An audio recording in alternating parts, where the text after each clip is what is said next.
Hello friends, હું Kala Ramoliya Surat cooking studio by કલામાં તમારું સ્વાગત કરું છું. આજે આપણે જોઈશું બાળકોને લંચ બોક્સમાં આપી શકાય અને માત્ર 10 જ મિનિટમાં તૈયાર થઈ જાય તેવા ચીઝ કોર્ન પરાઠા, જેમાં કોઈ શાકભાજી વધારાનો ઉપયોગ કરવામાં નથી આવતો અને ફટાફટથી તમે સવારે મોડું થઈ ગયું હોય અને આપવું હોય કંઈક, તો ખાલી તમારી પાસે કોર્ન અને ચીઝ હશે તો આ પરાઠા તમે તેને બનાવીને આપજો. ચોક્કસથી તેને પસંદ આવશે જ અને બીજી વાર પણ બનાવવાનું કહેશે. તો ચાલો જોઈ લઈએ રેસીપી. પરાઠા સાથે લઈ લેશું દહીં, મકાઈ લઈ લીધી છે, Amul cheese, paneer, chilli flakes, મીઠું, ધાણા ભાજી, લસણની 5 થી 7 કળી છે, મરચી છે અને આ છે પીઝા મિક્સ અને આ છે મરી પાવડર. તો સૌથી પહેલા આપણે એક મિક્સર જાર લઈ લેશું. ફટાફટથી ક્વિક રેસીપી બની જાય ને એવી રેસીપી આપણે આજે બનાવવાના છીએ.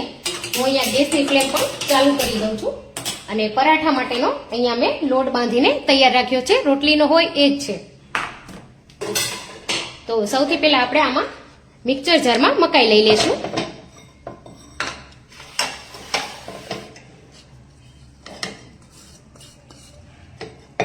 મકાઈ લઈ લીધી છે. ત્યારબાદ આપણે તેમાં મરચી ઉમેરી દઈશું, લસણ ઉમેરી દઈશું અને હવે તેને એકવાર આપણે અધકચરું પીસવાનું છે. પૂરેપૂરું પીસી નથી લેવાનું, અધકચરું પીસશું આપણે આને. ખાલી ચાલુ બંધ કરીને બે જ વાર ચાલુ બંધ કરીને મેં પીસ્યું હતું અહીંયા.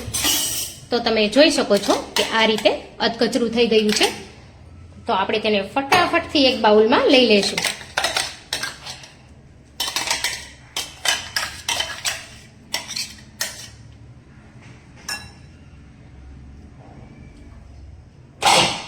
હવે એમાં આપણે સ્વાદ અનુસાર મીઠું ઉમેરી દેવાનું છે.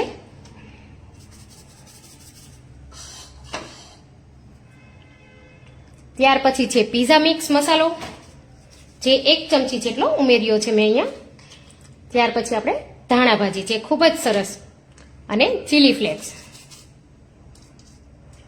ત્યાર પછી આપણે મરી પાવડર અને હવે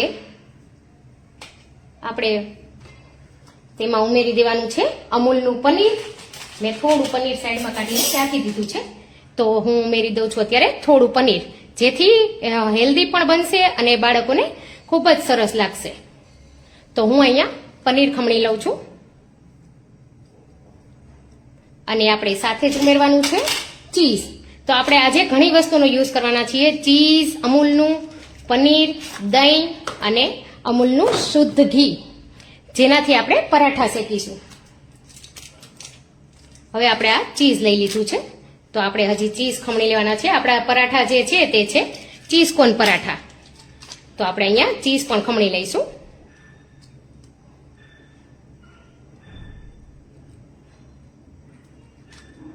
તમને જેટલું પસંદ હોય તેટલું તમે ખમણી શકો. અને હવે આ બધી જ વસ્તુને આપણે સારી રીતે મિક્સ કરી લેવાની છે. જો આમાં તમારે મોઝરેલા ચીઝ કે બીજા કોઈ ચીઝ ઉમેરવા હોય તો પણ તમે ઉમેરી શકો, પણ મેં અહીંયા પ્રોસેસ ચીઝ જ લીધું છે ખાલી. જો આ આપણો મસાલો બનીને તૈયાર છે. તમે જોયું કે કેટલું ફટાફટથી ખાલી 2 જ મિનિટમાં આપણો મસાલો બનીને તૈયાર થઈ ગયો. બાળકોને તમે આ લંચમાં આપશો તો તેમને ખૂબ જ પસંદ. પરાઠા બનાવી લેવાના છે. તો મેં અહીંયા લોટ તો બાંધી જ લીધો છે પહેલેથી.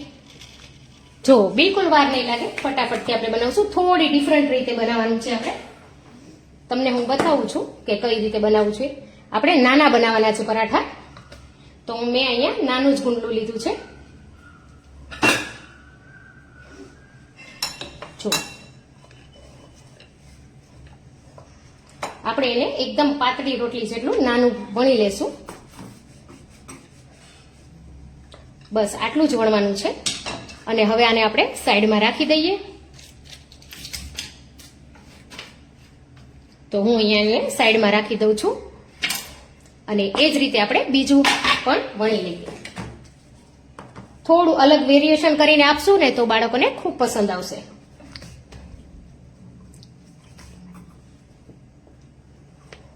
જો આ રીતે હું અહીંયા બનાવું છું. કીધું હશે ઘણાને જમવાનું બાકી હશે. જો તો આ મેં 2 પરાઠા આ રીતે નાના નાના વણી લીધા છે. તો હવે તેમાં આપણે આ સ્ટફિંગ ઉમેરવાનું છે. આમાં કાંઈ આપણે વધારાના કોઈ મસાલા ઉમેર્યા નથી, પણ છતાં પણ એટલું ટેસ્ટી બનશે તમને હું બતાવું. તો આ રીતે આપણે બધી જ બાજુ પરાઠા પહોંચી જાય એ રીતે આપણે મસાલો કરવાનો છે. જો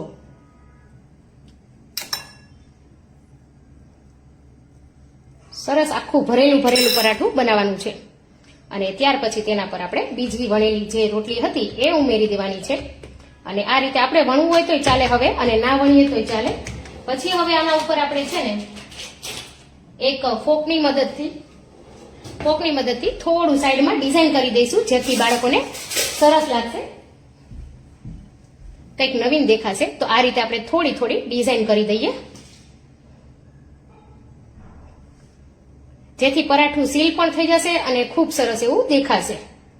કંઈક નવીન હોય તો બાળકોને ખૂબ મજા આવે. જુઓ, તો આ આપણું સીલ થઈ ગયું છે અને પરાઠું વણાઈને તૈયાર થઈ ગયું છે. તો હવે તેને હું આ બાજુ શેકી લઉં છું.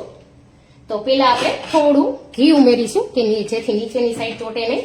મેં ચાલુ કરી દીધી હતી ગેસની ફ્લેમ, તો હું અહીંયા થોડું ઘી લગાવું છું આ રીતે, અને ત્યાર પછી જ પરાઠું ઉમેરું છું. જો થોડું ગરમ થઈ ગયું છે. અને હવે પરાઠું આપણે આ રીતે પરાઠું પણ અહીંયા બનાવતા જઈશું, તમને બતાવું એ રીતે. અને થોડું થાય એટલે આપણે તેને સાઈડમાં ચોટવી લઈશું, પલટાવી લઈશું તેની સાઈડને.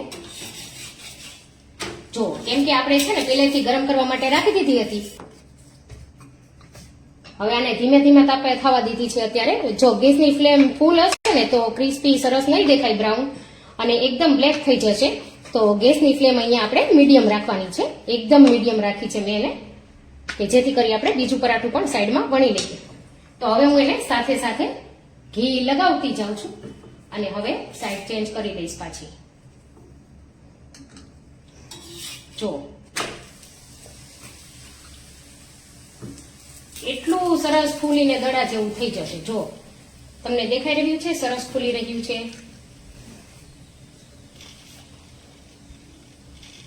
જો નજીકથી બતાવું. જો ફૂલી ગયું ને અંદરથી પણ સરસ મજાનું. આપણે તેને બ્રાઉન થોડું થાય ને ત્યાં સુધી રાખવાનું છે. અંદરથી જો એકદમ સરસ ફૂલેલું બનશે. આ રીતે જેને પરાઠા બનાવતા મતલબ નહીં ફાવતા હોય સિંગલમાં, એ આ રીતે બનાવશે ને તો ખૂબ સરસ થાય. અને ડિઝાઇન કરશું એટલે બાળકોને પણ પસંદ આવશે. જો આખું ફૂલી ગયું છે, જો તમે જોઈ શકો છો.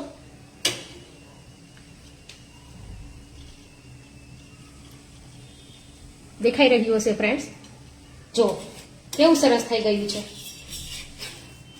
ફૂલીને દડો એકદમ સરસ મજાનું. આમાં તમારે બટર લગાવવું હોય, તેલ લગાવવું હોય તો પણ લગાવી શકો, પણ મેં અહીંયા બાળકો માટે બનાવ્યું છે તો તેનું થોડું હેલ્થનું ધ્યાન રાખીએ તો ઘીમાં બનાવીએ તો ઘીથી ખૂબ જ સરસ એવું બને છે. ટેસ્ટ પણ સરસ મજાનો આવશે આનો. જો તો આજ આપણું એક પરાઠું બનીને તૈયાર થઈ ગયું છે, ને હું અહીંયા બીજું પરાઠું પણ બનાવી રહ્યા છીએ. તો હવે એમાં પાછું હું સ્ટફિંગ ઉમેરી દઉં છું. જો આ રીતે થોડું સ્ટફિંગ ઉમેરતા જઈશું. લીધા ખાલી ચીઝ અને કોર્ન અને પનીરનો જ ઉપયોગ કર્યો છે.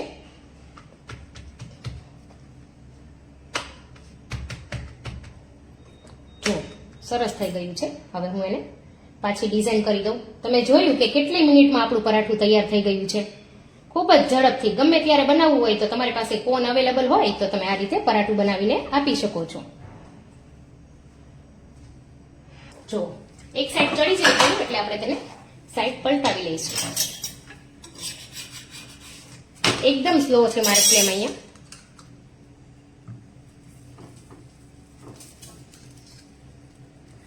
આ ફટાફટથી પણ બની જશે અને બાળકોને પણ ખૂબ જ પસંદ આવશે, મોટાઓને પણ ભાવશે.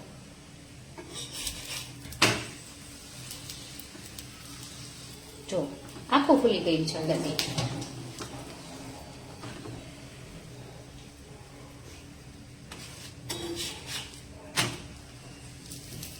ક્રિસ્પી થાય ત્યાં સુધી કરી લઈશું. તમે જોઈ શકો છો, જોઈને જ ખાવાનું મન થઈ જશે. એટલા સરસ ટેસ્ટી એવા પરાઠા જે મારી સાથે જોડાવા માટે અને આ ઈઝી પરાઠાની રેસીપી મેં તમને શીખવી છે તમે લંચ બોક્સમાં આપી શકશો અથવા તો ડિનરમાં કે નાસ્તામાં પણ બનાવી શકો. માત્ર 10 મિનિટમાં તૈયાર થઈ જાય છે. તો તમને મારી રેસીપી કેવી લાગી તે કમેન્ટ કરજો ચોક્કસથી. તો ફરી મળીશું નવી રેસીપી સાથે. Thank you.